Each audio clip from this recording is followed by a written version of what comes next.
Welcome to Music and Medicine. Welcome to Music and Medicine. Welcome to Music and Medicine. I'm your host, Dr. Moshe Lewis.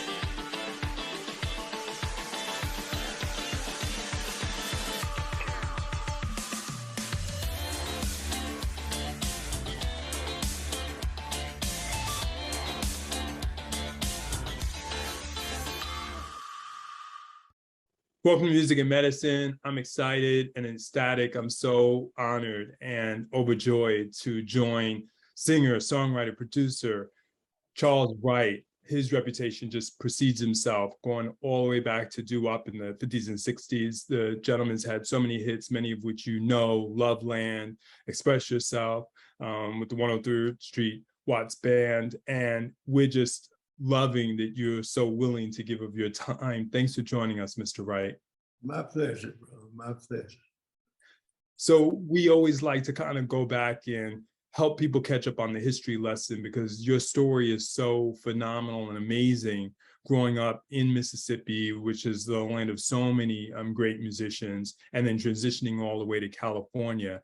How did that come about? Because you left there at a very young age. Yeah, have you read my book? Yes. Okay. Well, you know what time it is. Well, exactly. I wasn't even allowed to listen to secular music. That's right. Yeah, so I learned about secular music on the way home from junior high school. The kids were all singing these songs. Yes. And I found out where they were catching the songs at. And it was on a Hunter Hancock radio show. Yes. Played some of the greatest black music of that era. It was a doo-wop era, but he had, I don't know if you know who Jesse Belvin is, do you? I've heard of him. I don't know him though, but I've heard of him. Great man, had the most beautiful, outstanding, different voice you ever heard. And he was a prolific songwriter, and he probably, I don't know how many hit records he was responsible before he died at 32. He didn't after he died, was killed in an accident. But guys like Jesse Belvin, Johnny Ace, you probably don't know who they are. Right. They inspired me to, and these vocal groups they had around here, they inspired me to sing. Right. Yeah, so when I was 16, I decided I wanted to sing too. And by the time I was 17, I'd make my first hit record. Wow. Yeah, and after that, that was a group named the Twilighters that I was singing. I actually made the record by myself, but with another group backing me. But the disc jockey who chose my record, who picked it up and bought the master, he thought it should be a group name. So that was a group I got involved with there.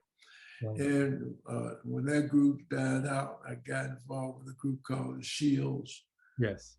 They had another big record. And when that died out, I got involved with the Galahads. Right. I don't know if you know who Alan Freed is, but Alan Freed caused us a lot of problems. That was the best group I'd been with. You know, they didn't mind rehearsing all day long. They wasn't chasing skirts, you know, and we really were serious about what we were doing. We didn't just sing. Right. We had a theatrical act along with what we were doing before other groups had it. Yeah. But that Alan Freed was a disc jockey from back. Right. Yeah. And his wife loved us so much. And so he couldn't stand us. Oh my. Yeah, so he messed us up real bad. Right. And that was the end of the vocal group thing. I then became an A&R director at a record company for a company called Delphi Records, which was one of the biggest independent record companies in Los Angeles. Right. And I produced a record called Those Oldie But Goodies Remind Me of You for that company. And the guy refused to pay me. Oh my God. So I left there and I started producing stuff on my own. And then while I was, maybe I'm talking too much. No, we love the show. While I was the A&R director for that company, I was scouting for talent one night, as I usually did. And I ran into a group called the La La Wilson Band. Okay. It was 8 brothers. They were dressed to the T. I can tell they had white shoes, beige pants, and green jackets. And I mean, they were dancing along with their music and stuff. I said, well, this is what I want to do. Right. So I started learning how to play the guitar. Right. And I started up my own band. That's how the Watts 103rd Street Band got started. Right. And what was the year? I think we got started in 63. Wow. Yeah. So that was a lot to unpack. I wanted to pick out a few of the elements that you've written about in your book. This whole concept of blues being the devil's music. I know your dad was very, very religious. Just tell me where that comes from. We've talked to some other artists, Bobby Rush and Billy Bland, and it seems like it's something that still is believed to this day. The church does not feel very comfortable with blues music. My father was one of the people that went for it. Yes. Now, my theory and what I believe is the blues, when you singing the blues, playing your guitar, you bring this euphoric thing about that really captures people's spirits. Right. And the white people in the South couldn't deal with that. Mm. So they are the one that taught my parents and other people that the blues was the devil's music. But if you just look around you, you see how they're trying their best to steal it and take it from us from years back and still trying. Right. But it's it's our heritage, and our heritage. Somebody told me once that the blues was a product of the Black Americans mixing with the Indians. Mm. I don't know how true that is. Mm-hmm. But the blues is something very special, man. It seeps into my music today. Sure. Because when I perform or when I record, I try my best to capture that spirit that Black people have that you just can't deny. Right. I try to capture that. If I can capture that for 4 minutes, I'm happy. Sure. Tell us about growing up in Mississippi at that time. I know you were only there for a few years, but some of your youth and what that was like, some of what you saw and how you sort of incorporated that into your music.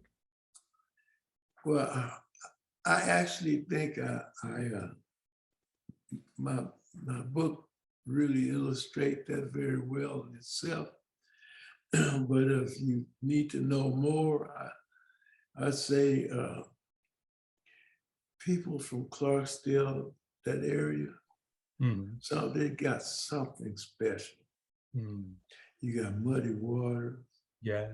You got David Ruffin. Yes. You got Sam Cooke.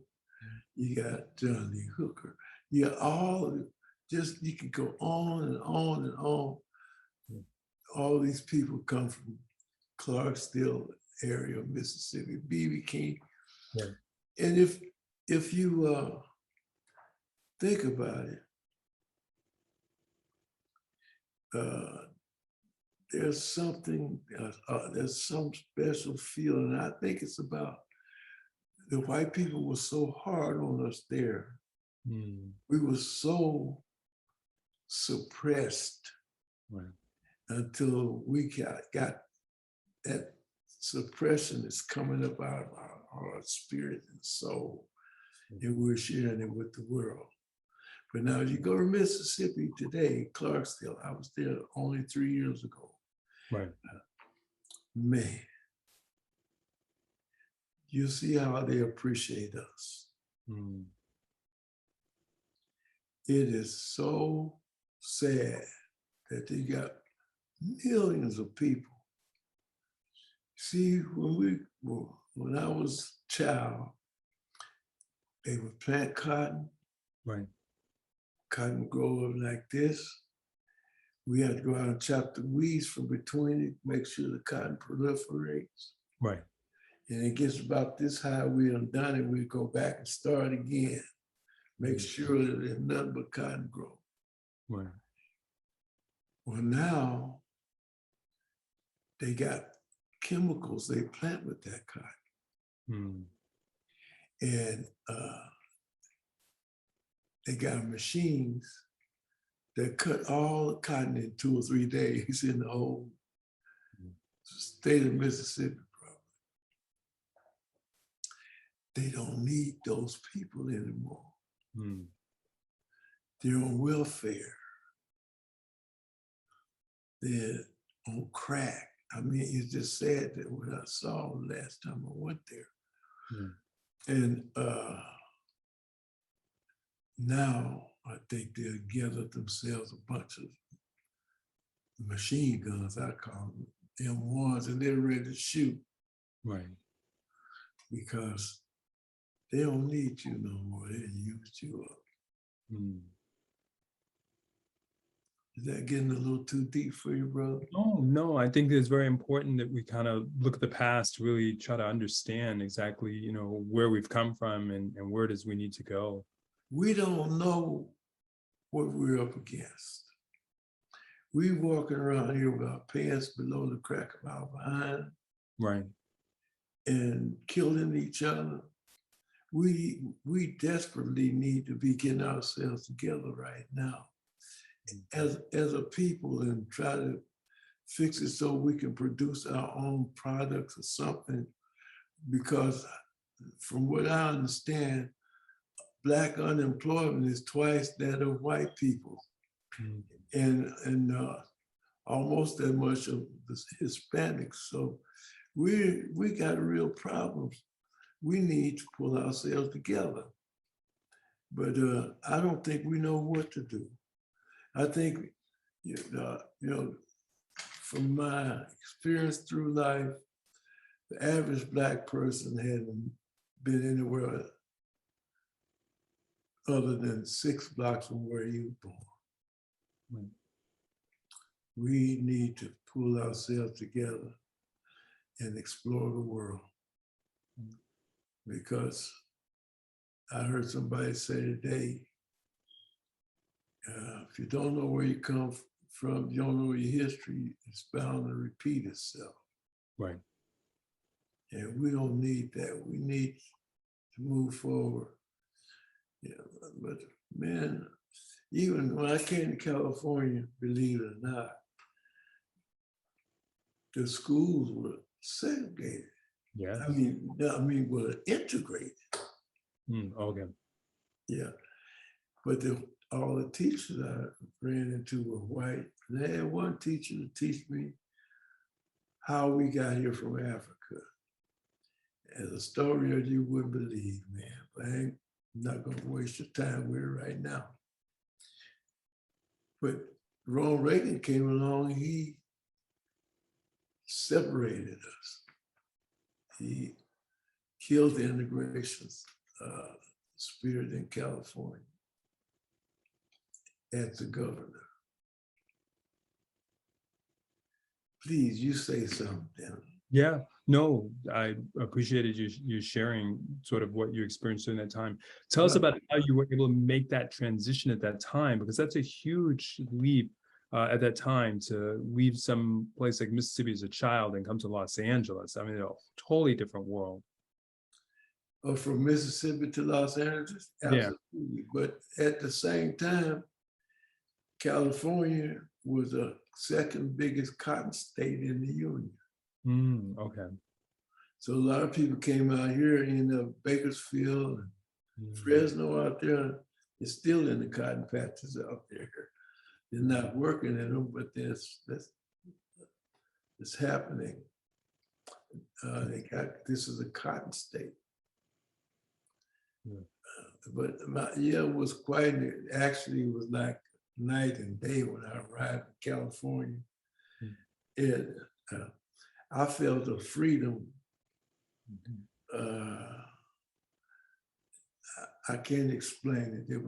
But it felt so good not to be under the Mississippi gun. But then there's a lot of trickery out here too. Yeah. I found that out when I got in show business. Yeah. What are some of those initial lessons that you feel you learned? Because you said you jumped, through a few groups. Was it just really trying to get it to fit? Like you said, you'd already had a hit, but it seemed like it was hard to get the group to continue to stay together and deal with all the ups and downs of the industry. It's the same thing that actually in a different way that was happening in Mississippi. Out here, we have a whole lot of beautiful singers and singing groups. Yes. They have a hit record. They're only as good as their last hit. And they usually don't allow them to have more than one hit. We started that multi-hit thing with vocal groups or with groups. I think with the Watts 103rd Street Band, that era, well, we had a band. I could dictate how I want my music to sound. I need all those people up there supposed to be regulating what's going on.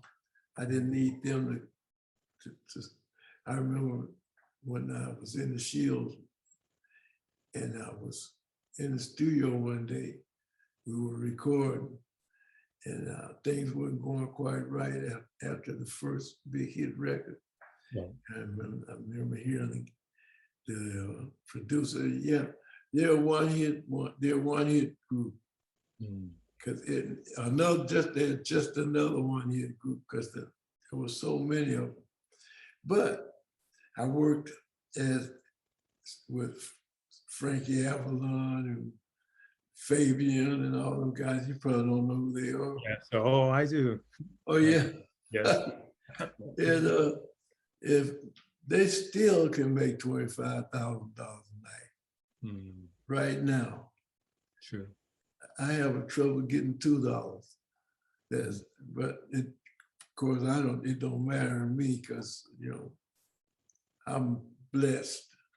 Sure. God's really blessed me just with one song. But there's so many Black guys out here that made hit records. Right. And you're just at the mercy of somebody like Art LeBeau, who just died. Right. I don't know if you know who that is. Yes. You book them on the gig, and they only gonna work when Art LeBeau get ready for them to work. Right. And actually, I was in that position once with the Shields, and he treated us so bad we went on strike against him. Wow. What were some of the types of things that you all experienced? Well, like if you was in a 4-man group, most all of us got the same thing.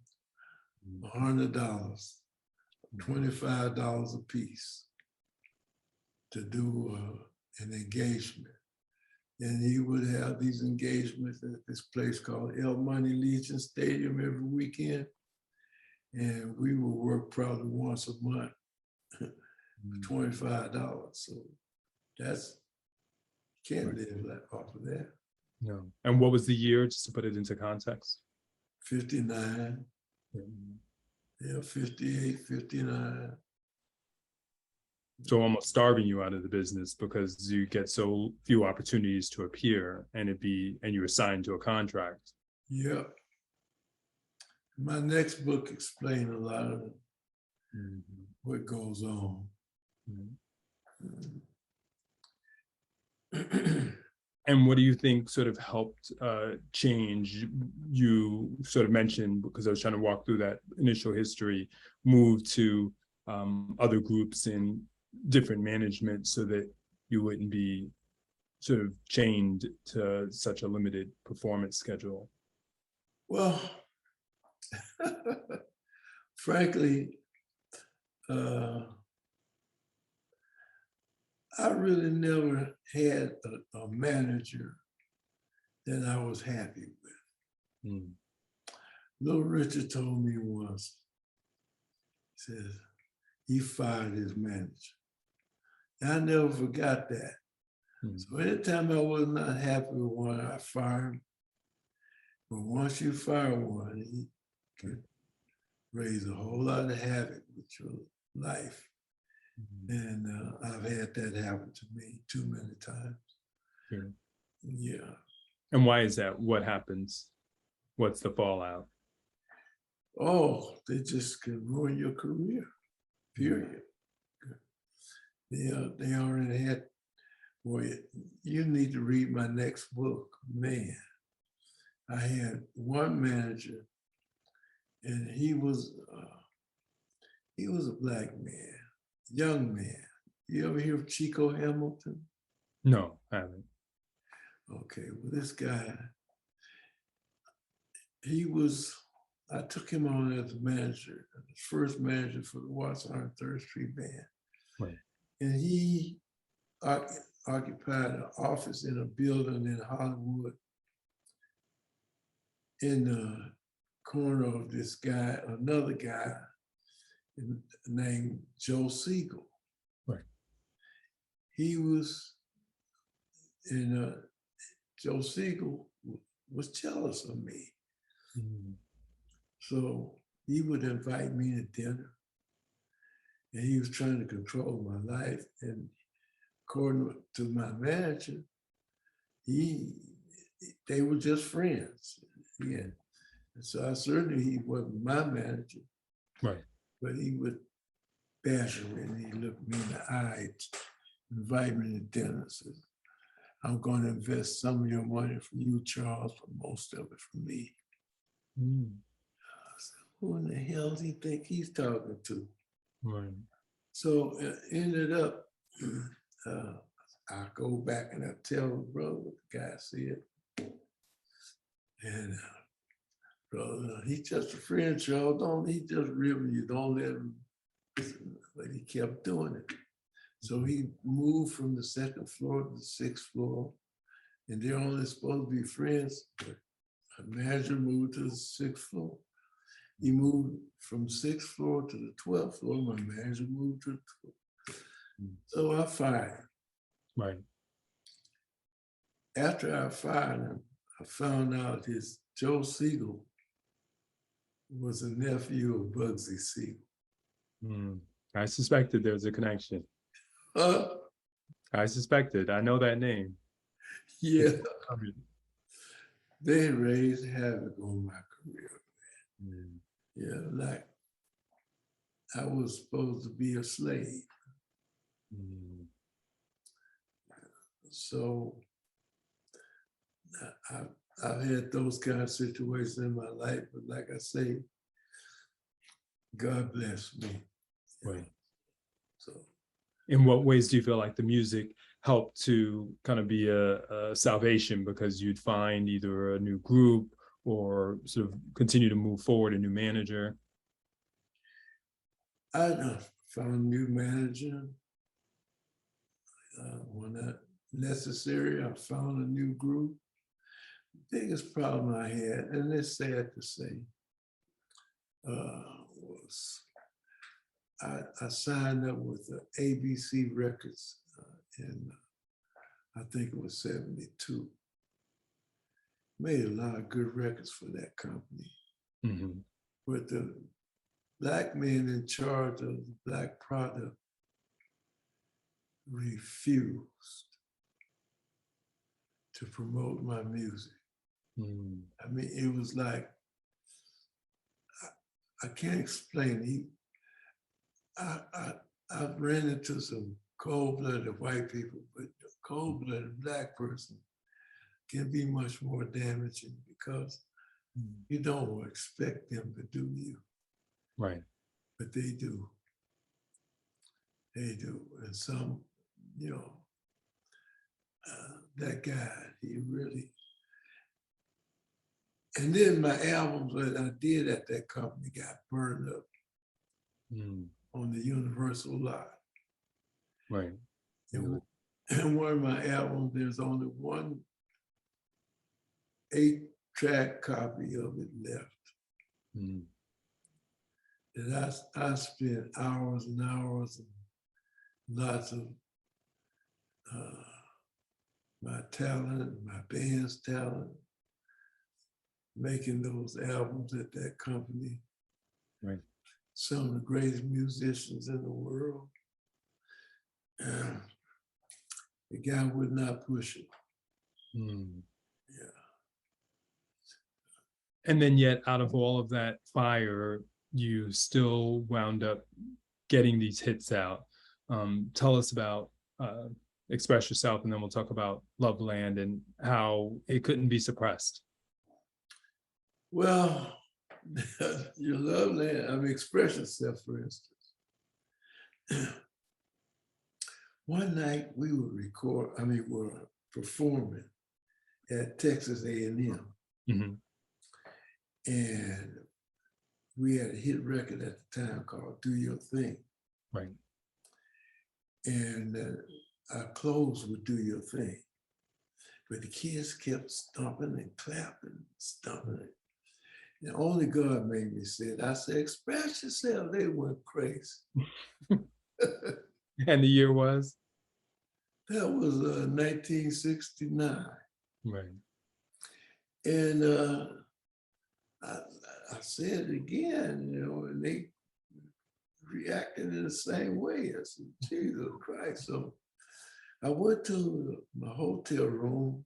Right. I took my guitar with me and a pad to write, and one of them yellow writing pads. Yeah. And I started working on making this out of a song. And the next morning I got up, I got on a plane. By the time I got back to LA, I had formulated the whole thing in my head. Right. The bass line, the drum line, and the guitar part and all that stuff. So I went home and I put it all together. Then I taught the band what I wanted them to play individually and then collectively. And then I took them in the studio and recorded, and it just didn't work. Because I couldn't get this one guy to follow the script because my music is scripted out. Right. And so some told me next few days on a Sunday afternoon, call the bass player and the drummer and the recording engineer. Nobody else. Right. We usually record with 8, 9 pieces. Right. Yeah. Just the 3 of us. And went in there, we did the track. Right. I brought it back that Monday. I called the horn players, had them come sit down and practice their parts again. Right. And one of them said, this ain't S-H-I-T. I don't, and another one said, I don't even want to play on it. So I threatened him. I used to be a studio musician. So I said, I'm going to go get my studio buddy, and I bet you one thing, they'll be glad to play it. So they grumbled, and then they played it. And then I took the record once and we did it to the record company, and the president of the company said, no, right. This ain't shit, excuse my word. I said, just put it out, man, I guarantee you it's a hit, because I felt it when we was doing it. And the engineer was on the phone, keeps calling people and telling them what it was about. So they put the record out. The first two copies, we were working in a nightclub in Detroit. Right. And the first two copies they sent me, I gave one, it was a disc jockey on the club. I gave him one. He went in his office, he played, he came out, said, I think you made a mistake, Charles. Nobody liked to express yourself. I can't see it myself today, even. But 15 years later, I'm at a convention in a hotel room at a party, and the same guy, the disc jockey, told me I made mistakes. I told you it's gonna be a smash dinner in front of everybody. It still me blowing them away. I said, yeah, man, I got to kick myself in the butt, let them get away with it. Sure. What do you think helped it to get picked up? Do you think it was the simplicity, the sincerity, of the song? Uniqueness? That groove, man, we were playing that sucker, let me tell you. And I think I laid the words out, you know, and that's all you need for a hit record if it gets played on the radio. Sure. Yeah. What do you think those elements are when you hear that that a young artist is trying to do? And you said several of the record companies just wanted to maybe get a hit or two at the most out of a group and then let them go. What are those elements that make a song a hit? Hard for me to say today because I don't particularly like what's been going on for the last 35 years. Because the music is basically made with machinery, click tracks. That's nothing but a metronome to practice with, you know. And these kids have found out that they say a lot of nasty words, wrong things, you know, they can get away with making music to excuse my expression, half-ass track. Right. Or something that they've taken from me or somebody else. Right. Ran it through a computer, still ain't the same, you know what I mean? Right. If they got that Earth, Wind and Fire, Watts 103rd Street, Sly Stone thing going for it, you know, anymore. Our music, that's what is needed now, really. Our music is needed, man, because the fact of the matter is we have lost our soul. Yes. And when you say that, just so we don't pick something cliche, what do you mean by that? Because some people might say soul music, in depth, spirituality. What do you mean when you say we've lost our soul? They call some of this music soul music, but it's not. It's mechanical. It's not, they took the dynamics out of the music. They took the feeling out of our music. Yes. I mean, I see people in their cars doing this here, you know. I'm a musician. I know damn well you can't really feel that, you know what I mean? Right. To that degree, but we want it so bad. Right. We're doing this and we're listening to people call themselves niggas. I mean, it's ridiculous. Right. That's a term of endearment. Say that's not endearment. Right, that's not. From where I'm from, I know what it means. Yeah, and nothing endearment about it. Right. No, that's one of the main reasons I wanted to talk to you, is I think that you bring not only the history, but you really, you know, have lived it and you've experienced it also on both sides of the country. Even starting off when you did, it was so much more rare for someone to be able to exhibit all the talents you had. And it seems like at every twist and turn, somebody or something was there to try to stifle you, and yet you still rose above it. Me personally, I don't, if I think about it, I don't see how I made it because my parents, when I decided to do this, they kicked me out. They never came to see me. They came to see me one time. I sent a limousine for my mother and father. One time I was working at Disneyland, Right. but I'm singing the devil's music.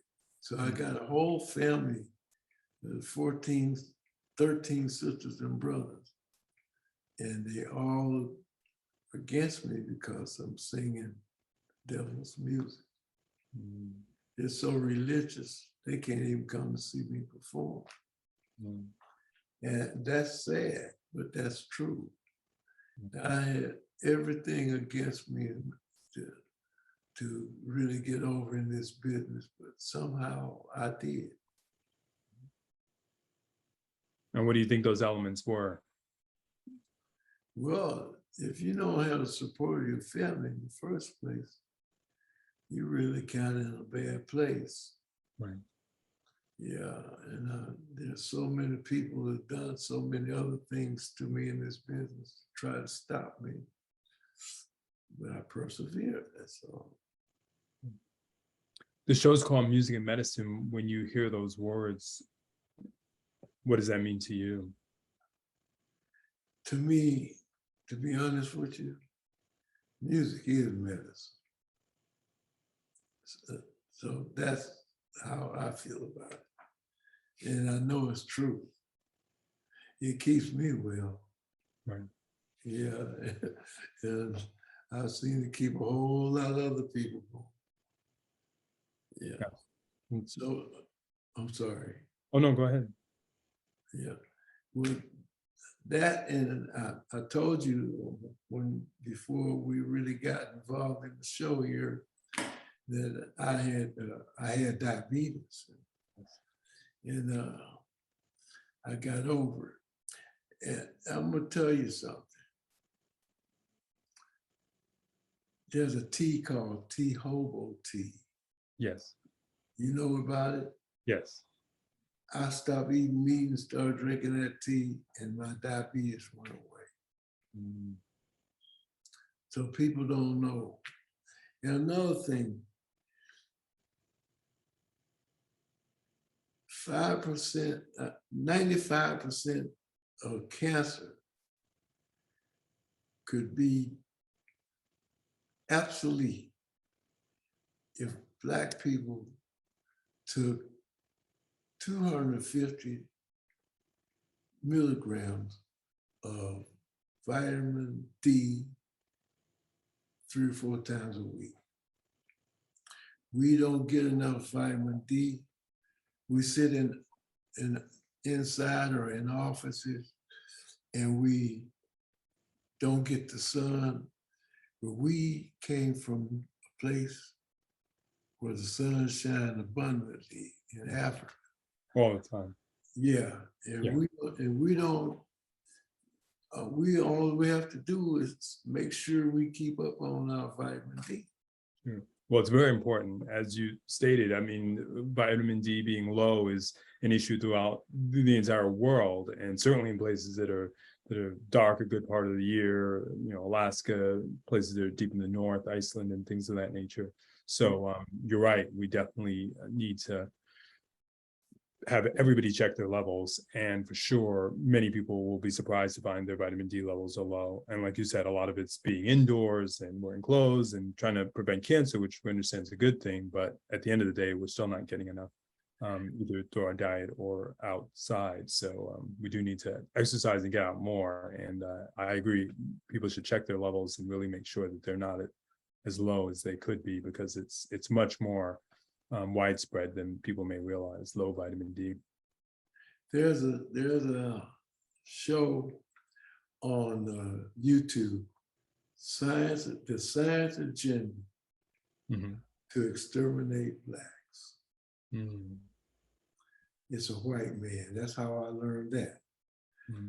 There's so much we need to know that we don't know, that we could escape. And I'm surrounded by people with cancer right now. I know about 5 people who's got cancer. Right. I wish I had known what I know now and could have told them in time. Maybe they wouldn't be suffering from it. But Do you believe in chemotherapy? Well, I know it has a lot of challenges, that's for sure. And a lot of people feel like it kills as many good cells as it does bad cells, which is why so many people get so sick. Yeah. I know people that take it said they wouldn't take it again. I just need to know a doctor's view with that. Sure. No, absolutely. And I told you when we first started that I felt embarrassed and annoyed that I'd been told your false age. I was told that you were 68, and you told me that that was wrong. And I was shocked that somebody had lied to me. How young are you? I'm too old to tell. Exactly. Looking great, looking great. What are some of those secrets? You've told us some of them. Having tea, staying active, vitamin D. I don't know, up until about 2 years ago, I was running 4 miles twice, 2 or 3 times a week. Excellent. But I was told by a doctor, I mean, I went,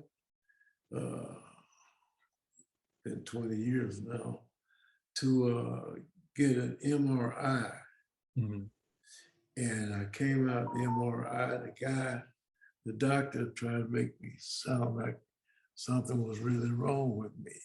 Mm. And then he started asking me, well, what do you eat?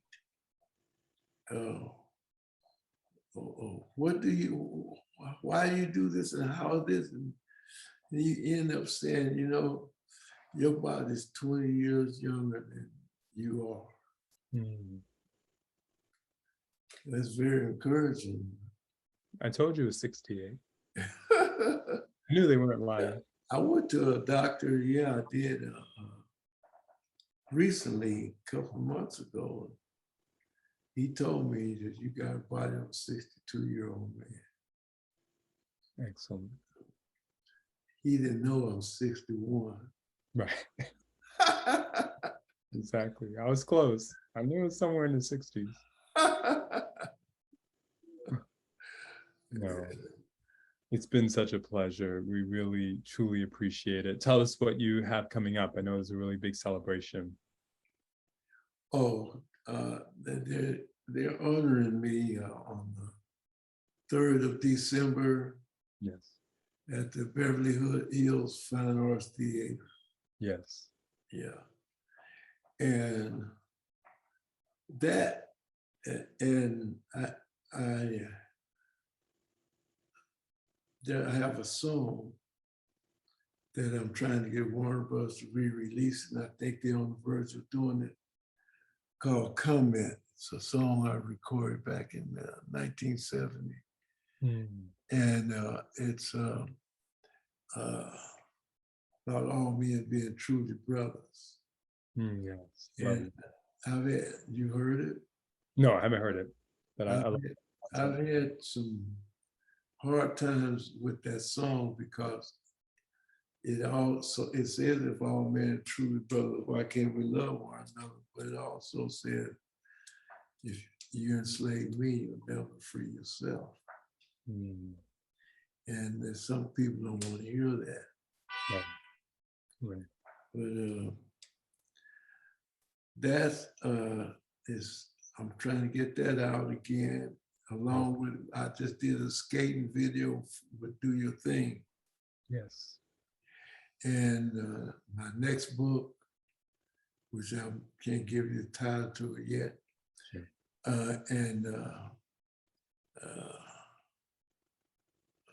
My book is going to be something else. This is my show business life. Yes. Yeah. Yeah. So that's, I'm looking forward to that. Sure. Absolutely. Well, we appreciate it. We appreciate the time and the honesty and really sort of walking through, some of the hardships to really appreciate how lucky we are now and how you're still positive and appreciative. You're always putting out messages that are encouraging and about love and supporting one another. And so it's very heartwarming. And to hear you talk about your journey you went through and how hard it is, really is almost, brings tears to one's eyes. And yet you continue to rise and find ways to push past a lot of the hurdles and the bad managers and different organizations that were trying to keep you down. And so the music speaks for itself, and we're so appreciative to benefit from it. So thank you so much, Mr. Wright, for all you've done, all you persevered through, and all the wisdom you're trying to share with us today. Well, thank you. I mean, I appreciate your comments. I appreciate that. I hope I didn't bring nobody down. Sure. No, I think it's a touch of realism that's also couched in, something that we need to be able to hear. We need to understand, you said it yourself, what we've been through, what our family members are. We are all family, what you all have been through, to really understand how privileged we are now. And like you said, also taking advantage of simply using technology to kind of bypass putting in the work of really developing musicality and music, really kind of shortchanges us. We have the ability to really sit down and compose and write and create with real instruments and real people right next to us, and work through it the same way you worked through that song and got it out despite some people's misgivings, and pressed on to make it work. And so I love that. You're a musician as well. Yes. Yeah. What is piano. yeah. Yeah. Great. All right.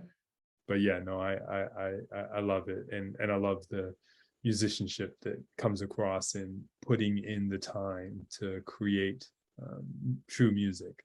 And that's like a real piano. Right, cutting corners. Yeah. So God bless you. sure. Well, thanks so much. We really, really appreciate your time and your life and all that you've given us. And like I said, we continue to be able to listen to your music and enjoy. And I think now we're finding this a greater resurgence of younger people who are going, and we're digging back, and we're finding the treasures in the chest, and we're pulling them out, and also asking that you receive your due recognition, but also the appropriate compensation for the soundtracks of our lives. All right. And I hope the day come when there's no them and us. Yes. The thing will be all right. Absolutely. Words to live by. Thanks so much. All right. Okay. Bye, y'all. Bye-bye. Welcome to Music and Medicine. Welcome to Music and Medicine. Welcome to Music and Medicine. I'm your host, Dr. Moshe Lewis.